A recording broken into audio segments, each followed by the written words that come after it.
যারা সরকারে আছে তারা তাদের উপর দায়িত্বটা যদি সঠিকভাবে অর্পণ করে তাহলেই তারা গুড গভর্নেন্স এনশিওর করতে পারবে। আর যে বিষয়টা আমার কাছে সবচেয়ে গুরুত্বপূর্ণ সেটা হচ্ছে যে যারা রাজনীতি করে তারা রাজনীতি করবে, এছাড়া আপনার যারা আমলা কিংবা প্রশাসন তারা যেন রাজনীতিতে জড়িয়ে না পড়ে, রাজনীতি থেকে প্রশাসনটাকে অনেক দূরে রাখতে হবে। বিগত সময় আমরা যেমনটা দেখছি যে প্রশাসন রাজনৈতিক দলের চাইতেও আরও বেশি রাজনৈতিক হয়ে গেছে। পুলিশের আইজিপি কথা বলছে নাকি একজন দলের সেক্রেটারির কথা বলছে আমরা সেটাও বুঝতে পারতাম না। যদি এই বিষয়টা না হয় তাহলেই হবে।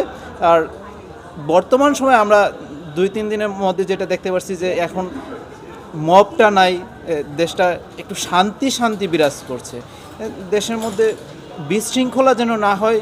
আর আমি একটা রাজনৈতিক দলের সামান্য কর্মী হিসাবে আমি অবশ্যই চাইব যে সামনের দিনগুলা এই রাজনৈতিক দলটা যেন ভালোভাবে শেষ করতে পারে, আর সামনে একটা সুষ্ঠু নির্বাচনের মাধ্যমে যেন মেয়াদটা শেষ হয়। আমার কাছে এই সরকারের কাছে এটাই প্রত্যাশা থাকে। সেই বিষয়গুলোর জন্য অবশ্যই এই সরকার বিচার নিশ্চিত করে। আপনি দেখবেন যে একটা একটা করে যদি প্রত্যেকটা বিচার হওয়া শুরু করে তাহলে কিন্তু বিষয়গুলো ধীরে ধীরে কমতে শুরু করবে।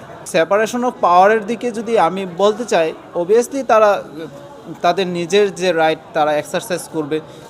রাজনৈতিক দলের সাথে সবাই লিয়াজু না করে প্রত্যেকে তাদের নিজ নিজ গ্রাউন্ডে নিজ নিজ রাইট এক্সারসাইজ করবে, তাহলে দেশটা ভালো মতো চলতে